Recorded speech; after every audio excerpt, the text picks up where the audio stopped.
Saudara, bantuan kemanusiaan mulai mengalir untuk imigran Rohingya, di mana mereka mulai menerima bantuan kemanusiaan dari warga, baik dari relawan TNI maupun relawan lainnya.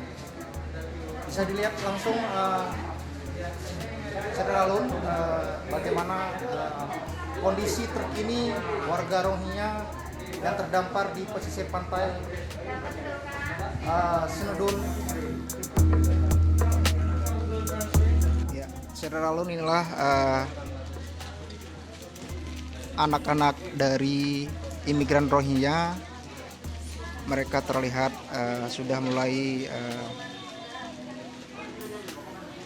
menalir bantuan dari beberapa kemanusiaan seperti bantuan kain sarung, makanan-makanan siap disaji, dan bantuan-bantuan lainnya seperti handuk, sandal, beras, dan air mineral.